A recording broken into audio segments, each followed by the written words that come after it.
listening to the DeCesare Group Podcast. Welcome back. I'm your host, Jim DeCesare, and I'm happy you're here. Hey, if you own a small business or even thought about opening a small business, this is the podcast for you. The Kentucky Small Business Development Center provides some amazing resources for existing and potential entrepreneurs. The Kentucky SBDC in Bowling Green provides one-on-one business coaching at no cost. The center also meets the educational needs of local small business community by offering a variety of low-cost training programs taught by industry experts and qualified SBDC coaches. Here to tell us all about it is Brittanie Dawson, business coach for the Kentucky SBDC. Brittanie is a former co-owner of Capital Window and Door and most recently covered the Western Kentucky region as project manager in the Talent Pipeline Management Program with the Kentucky Chamber of Commerce Workforce Center. Brittanie also spent 15 years in community and regional banking, serving as a branch manager, lender, and sales and service coach. Here's my conversation with Brittanie Dawson. Brittanie, thanks for being on the DeCesare Group Podcast. How are you? Thank you. I'm good. Thanks for having me. Well, we're excited to have you here to talk about the Small Business Development Center. So tell us a bit about the mission and the main services of the SBDC here at Bowling Green. Yeah, so the Small Business Development Center has actually been around in Bowling Green for about 18 years. We service the Brad area, which are the 10 counties that surround Warren County and Warren County, and we provide business assistance for startups and entrepreneurs. It's no cost to business owners or startups, and we exist to help them get started and expand their businesses. So, and when you say the 10-county area, we're talking about Logan County, Simpson County, all that. Everybody that touches Warren County. Yeah. And you all have an affiliation with the University of Kentucky? Yeah, so we are housed under the Martin Gatton College of Agriculture. So we're part of the SBA. Some of our funding comes through the SBA to the University of Kentucky. But the really cool thing about us being part of UK is we have access to market research that they provide through their library association. So we use IBISWorld, BizMiner, and some other databases. We provide market research for businesses that otherwise they would pay thousands of dollars for those reports. So anybody can sign up to be a client and access those reports through me as their business coach. Mm-hmm. And we can give them industry research that's really up to date and relevant. So if anybody, any type of business that they want to start, they set up a meeting with you and then you help them. Explain the process a little bit. Yeah, sure. So when you want to become a client of the SBDC, we do have kind of an intake protocol. So we have our website is www.KentuckySBDC.com. You can go on there and do /bowling -green. Okay. I'll have to email you that link. Yeah, we'll put the link in the show notes. Yeah, it's kind of long. But when you go to that link, you're directly on my page for our area, and that will allow you to fill out a short intake form. It's just some personal information and info about your type of business. That then will send you to my calendar to schedule a 30-minute initial coaching session. So when we do that, we usually meet either via phone or Zoom. That allows me to do just a quick phone call and understand where you are in the process of getting started, or what is your idea, what resources you really need. Are you looking for funding? Are you looking for market research? How can I connect with you? What's the best way for us to meet? After that initial coaching session, then I go out, I gather those resources.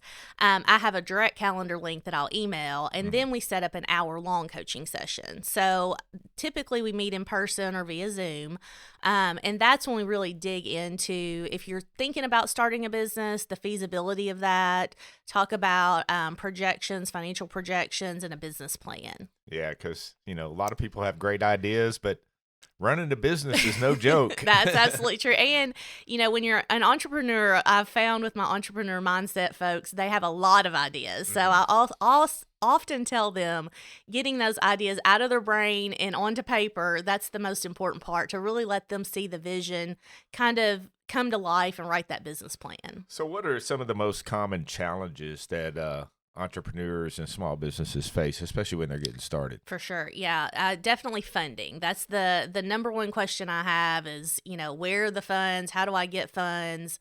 How do I go about applying for funds? There are a lot of great programs in all of our areas. There are some limited grant funds that exist depending on the industry. There's also a couple of programs out there locally. Community Ventures is one of the partners that we have, and they provide microloans through the SBA. Okay. So we partner with them a lot. Who heads that up? Miller Slaughter He's been on the podcast. I thought that was Miller. Yeah, Miller's here locally in Bowling Green, so we work really cohesively together. And usually, when a client comes in and maybe they only need $5,000 for a small piece of equipment, a commercial bank is not necessarily going to be able to do that for a startup, but Community Ventures can step in and help. So that's where we kind of analyze what's the best type of funding for the client to go after, and then how do we apply for that, and I help them get that loan package together. There's also the People's Opportunity Fund in Bowling Green, so that's for minority business owners. It is a loan fund, but it's provided through the Housing Authority, so we can refer them to that program. And there's just a lot of different variety of options out there. I had one business owner recently.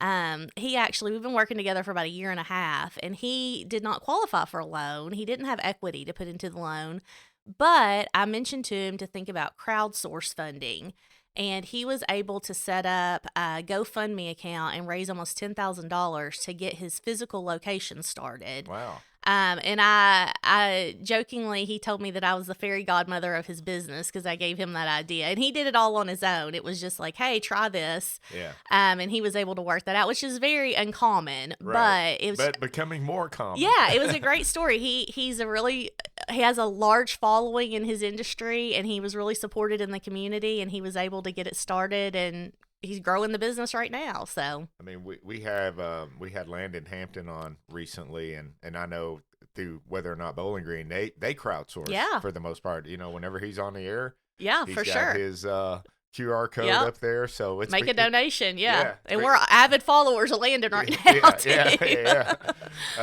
With all the weather that we've had over the last 6 months, he's got a huge following now. Talk about, you talked about financing, and I know you build relationships with local banks too, specifically community banks, because they have that the ability to do things at a local level more than a national bank right would. Yeah, for sure. So I actually spent 15 years working in the banking industry, so I kind of know the game a little bit, know the the processes. So I consider myself almost the translator for the client. Oftentimes a new business owner will come in and they're a little bit fearful of the process of a business loan or any type of commercial loan. And, the first thing we kind of talk about is, okay, we've got to make this make sense for the bank, whether it's a community bank or a larger bank. Your business plan is really written to them to make them have that security that they're doing a good loan and it's a good business idea that's going to be profitable.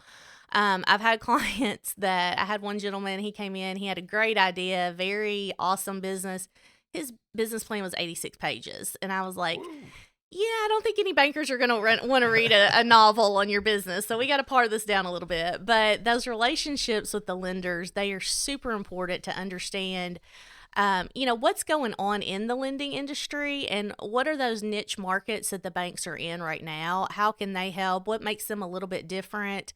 Our community banks, they are very locally minded, and they really they work really hard to get the deals done. Yeah. So decisions are made at a local level. Absolutely, too. Yes, absolutely. So they, I hold those relationships really close. Now, we don't do any direct referrals to specific banks, but what I can do is when my client says, I need $10,000 or $100,000 for this project.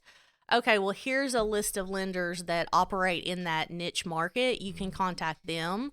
And then the really cool thing is when they actually apply for the loan, we can work directly with that lender to make sure that their application, their business plan, their financial projections, that's all lined out correctly.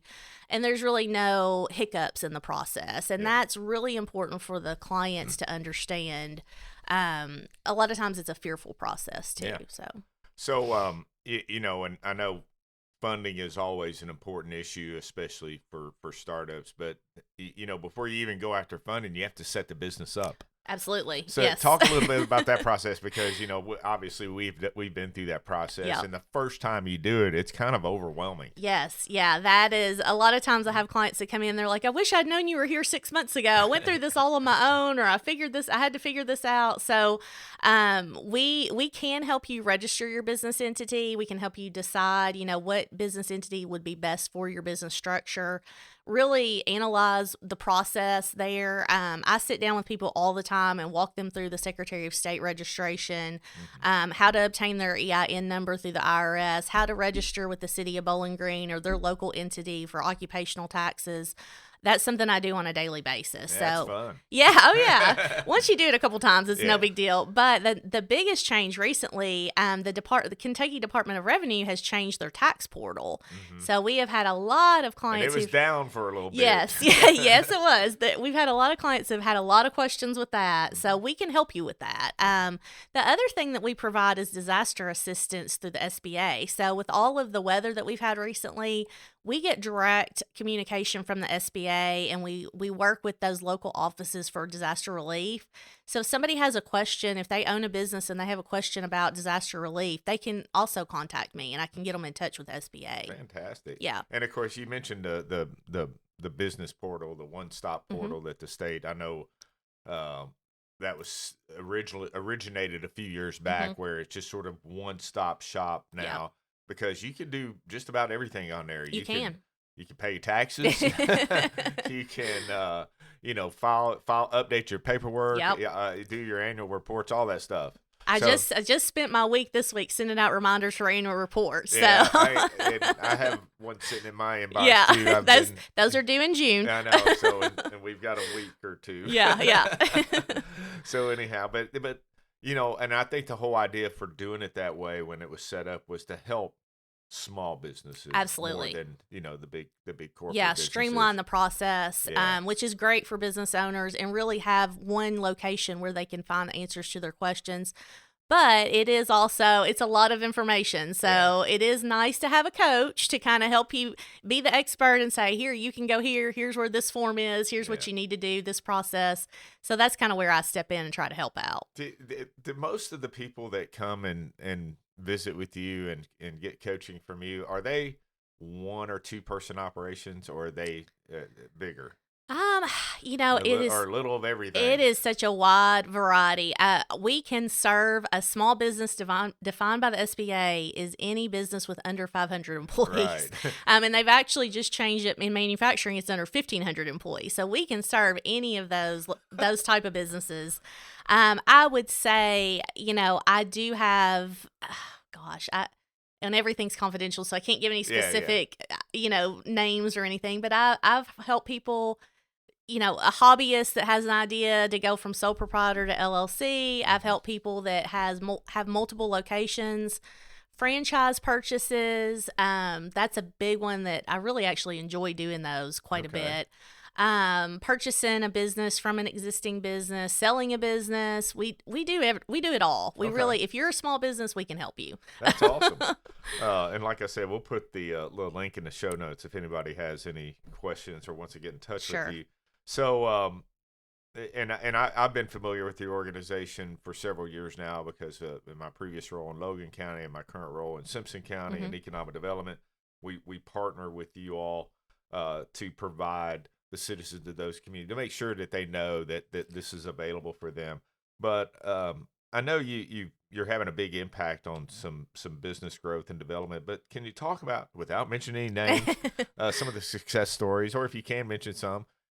Talk about how, that's helped grow the economy here in South Central Kentucky. I get so excited talking about my clients. Like when I had my banking career, my clientele were my driver and my motivation. And in this role, it's really, for me, it's about the clients and their success and seeing them open their doors or grow their business. I actually had some friends of mine that we were friends in high school and college. And they were going to purchase a franchise. They happened upon SBDC, and it was kind of like, oh, it's you. Like, they didn't realize I was the coach. So helping them walk through the process of purchasing their franchise. And it's a retail store. And then seeing their online presence grow. They hired 10 employees, that, the events that they've hosted, just all the social media splash that they've done. And it's kind of a children-based business. I'm giving you little hints without saying. Yeah. But, I've got to take my daughter in there and let her shop, and just seeing them have that success, that is like, just, I'm like a mom proud of those little businesses. And then my one gentleman that did the crowdsourcing for his business, he actually called me the fairy godmother of his business. I was like, I need a T-shirt. I want that on in print. Pink T-shirt. Yeah. And then, even food trucks, that's a huge request that we have. And we've got the food truck park coming down to downtown Bowling Green. At the So Fringe. yeah. So that's going to be really exciting. And We've got some classes for restaurant owners that we're offering online this summer, and they're with an expert, Ann Shadle. She's out of Louisville, and one of those is a food truck class. So I've been really promoting that to people that want to get started in food truck industry. Wow. But yeah, there's so many things that I've seen happen that I'm so proud of. And, we ask our clients if they're comfortable to sign a waiver so we can share those stories, and we send them out to our stakeholders, and we have a newsletter that comes out, and we share a lot on our Facebook page, our LinkedIn pages. So follow us on there, and you can kind of see what's going on throughout the state too. Right. So I'm here in Bowling Green and the surrounding counties, but we have over 20 offices in the state of Kentucky. Okay. And the really cool thing is when you work with me, it's not just me as your coach. We have experts in other industries out there in the state that I can refer to them too. Yeah, so you have partners you work Oh, yeah. with. If you don't know something, you'll find it out. Absolutely, yes. They are on speed dial most of the time. So Can you share any statistics about, like, what kind of numbers you're getting as far as helping new businesses start and thrive? Yeah. Oh gosh, I probably can't quote those right off the top of my head for this year, but I know some of our 24 stats. So in our 10 county area, we actually measure economic impact with our clients. So what we do, it's kind of a unique process that we actually ask our clients to testify, and they sign a form that says, okay, in working with my business coach, this amount of dollars was achieved in economic impact. So last year we had about 5.6 million in our region. So Wow. that's 10 counties overall. I know I served over 250 clients. And that's just me. Yeah. That's all Warren County and the surrounding counties. And we measure client hours, we measure jobs impacted, how many jobs were we able to create or make, and that's all numbers that come directly from our clients, and they sign off on that economic impact form. So that's a really important process for us to know, hey, it's not just Brittanie saying she did this amount of work. This is directly from what the client said. And so if you have a $5.6 million economic impact, obviously that turns over and grows even more. Investment's helping huge. 250 clients. So you got at least 250 jobs Yeah, right there. absolutely. So it's a pretty awesome to know that there's a resource out there for a person that may have that great idea and they just we're struggling to figure out how to get started. And that's the toughest part is, what do I do? Well, and I tell people all the time, I'm kind of your business therapist. If you're frustrated and you need to come into my office and sit down and just say, I don't know what to do. That's what I'm there for. And the other really important thing, I may have mentioned this, but all of our services are at no cost. So the clients that sign up, they're not paying a coaching fee. The services I provide, you can hire a business coach. Mm-hmm. You're going to pay thousands of dollars for it. Right. But through the SBDC, that's provided at no cost, thanks to our stakeholders and the counties and economic development. And of course, the University of Kentucky and others as well. Yeah. And that's just, it's great because it pays for itself. It really does at the end of the day. Yep. I mean, if new jobs are being created, then it's working. Yeah. Right. So a new and aspiring business owner is ready to get started. We've talked about how they can utilize the resources available through SBDC. Is there anything that you want to add about how they should get in touch with you? Maybe some of the things that they need to get ready for before they talk to you? Run through that real quick. One of the greatest things that somebody that has a business idea can really do, we've been utilizing AI in our business planning. We are our state, Kentucky, was one of the early adopters of AI, and the America's SBDC is actually providing a Google AI university to us as coaches. So we have ongoing training about how to use AI in our jobs and how to help business owners utilize it and train them. But I like to have people have a rough draft of their business plan, even if it's just an outline. If they come in and they've got their ideas jotted down, that gets us started in really developing that business plan.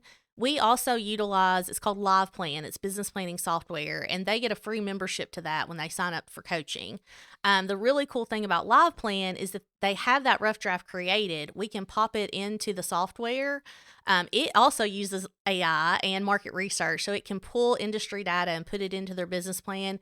It's up to the minute for me to see as they work on it. So we can work in it together at the same time, even if we're in different locations.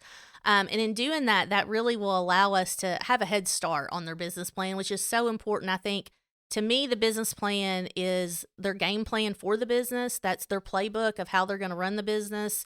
And then it leads to lending usually. So if they're seeking financing, they're going to have that business plan to turn into the bank. Yeah. And having that business plan, outlining how you're going to make money. Yeah, exactly. I mean, that's a key factor. That's a key factor. Losing money's not a good. No, we don't. We want to see cash flow for sure. Yeah, cash flow is important. So, talk about some of the. I know you talked about the Google AI program, but talk about some of the other upcoming initiatives and programs the SBDC is excited to offer to the Bowling Green and South Central Kentucky business community. Yeah, so our website, which I mentioned, we're going to pop that in the chat, but the website is www.KentuckySBDC.com. All of our webinars and training are listed on there. Okay. Anything that's upcoming, and they're all no cost again. Right. We do have the restaurant training. I mentioned there's 3 sessions of that this summer and through the fall. There is a small fee associated with it because we do have an industry expert coming on. That's a big one. There's going to be a focus on catering and food trucks. We also have 2 ongoing trainings, Start Smart and Fund Smart, that are really great for people who are thinking they want to start a business. Those are held every week. They can sign up. I think they're later in the evening, so people that are working full-time jobs, they can register. Those are on the website. Here in our area, I'm actually going to be going out to Metcalfe County to their farmers market in June 20th, and I'm going to set up there and just have time to talk to the business owners at the farmers market. And then we're going to do like a mini Start Smart and Fund Smart at their library after that. Awesome. So we're going to be providing those services in Metcalfe County, and then come out to Simpson County once a month. We have office hours there every second Tuesday of the month. That's right. Yeah, so we can get you signed up for those. But yeah, any other trainings that if there's other counties that are interested in talking to me about that. We do have at the WKU Innovation Campus, we have a summit, a small business summit in the fall. It's in November. So we're planning for that right now. This will be the second year? Third year, I believe. Okay. Yeah. We've grown, we've gone from about, I think, 75 participants to, we think, about 150. Yeah, so it was well attended last year. Yeah, it's really growing. So we're planning that right now. We do have also a Strong Community, Strong Coffee hour once a month at the campus. And we partner with Community Ventures and the Women's Business Center to bring in speakers in that are entrepreneurs to that. So in June, I believe I'm not going to know the date off the top of my head, but in June, it's going to be Bree Stevens with Bree Stevens or B Stevens HR. So she's an HR consultant. July, we're going to have Rob with Kelly Schroeder. He's at the Innovation Campus there. So he's going to be talking about AI and technology and business. We've had him on the podcast. Yeah. So he's coming out to talk to us. And those are always really informative, and you get to actually ask questions, network. It's a great event that we do. That's awesome. Going back to the webinars, can people go back and look at past webinars? Yeah, we have tons of recorded webinars on our training page on the website. And those, we did a lot of online training during COVID. So those are all archived on there. There's all kinds of like Google Analytics, social media, HR, marketing, really great topics on there that are relevant still today. That's awesome. Yeah. And then, mentioning the other, the counties that partner with y'all. For those that aren't partnering, partner with SBDC. Thanks for the plug. We want everybody, involved in this, whether it's your local chamber of commerce or your economic development arm or the community or both. In some cases. But it's important because this is a great service that you provide. And anything that I left out that I didn't ask you that maybe we've covered a lot of ground here? Oh gosh, I think we've covered a lot. So yeah, it's really, coaching is so individualized. It's that's part of what I love about it. It's every day is a little bit of a different story and a different challenge to overcome. I'm always open to new lenders. Hit me up. We'll have coffee. I'll tell you about the program, getting to know people in the community, any attorneys, CPAs, local resource providers. I like to be a connector for those, insurance agents. So anybody with, interested in just. Wait, you got to have insurance? Yeah. Oh, we forgot to mention that. Yeah, we did forget to talk about insurance. It is That's important. one of the things on your checklist. That's true. Yeah. But we do have those relationships that we can help you get set up with insurance if you need to. Yeah. Everybody's got to have it. That's true. And you mentioned that, some of your webinars are in the evening because people work. Yeah. Do you find a lot of your clients already have full-time jobs and, they're turning their side hustle into a business Absolutely. Now? Yeah, they're usually trying to transition somehow. Yeah. A lot of retirees, honestly. So we have a lot of folks that they're retiring from their first career and they're still ready to start up a second career. And they've had a great business idea kind of on the back burner for a while and they want to make it happen. I love helping those folks. Actually had one of my high school teachers come in and she's right on that cusp. Well, talk about a full circle. I know. There. She was like, "What are you doing?" I'm like, "What are you doing?" So I love working with people that I know from just the community. Teacher becomes the student. Yeah, absolutely. So, but that's been a really fun relationship to see develop too. So, but yeah, anybody that's looking to just see if it's feasible to start up a business, I'd encourage you to contact me. Maybe now's not the right time. We have those conversations too. But we can help you outline what it is you need to get started and what that timeline looks like. Fantastic. Well, Brittanie, thanks for being on the DeCesare Group Podcast. Thank you for having me. It's been great. Thanks again to Brittanie Dawson from the Small Business Development Center for joining us this week on the DeCesare Group Podcast, and thank you for listening. Hey, if you like what you hear, share it with a friend, and don't forget to subscribe wherever you listen to podcasts. Leave us a review and share your feedback with us as well. You can also follow the DeCesare Group Podcast on all of our social media platforms, Facebook, Instagram, LinkedIn, X, and YouTube. And you can subscribe to our weekly newsletter, Soki Economic Development and Business News, by going to our website, thedecesaregroup.com. The DeCesare Group Podcast is produced by the DeCesare Group, a public relations and consulting firm based in Bowling Green, Kentucky. Our engineer and audio coach is Justin DeCesare, with content contributions from Brooke Mattingly. The DeCesare Group Podcast is written and researched by Amy DeCesare. I'm Jim DeCesare, inviting you to join us again next time for the DeCesare Group Podcast.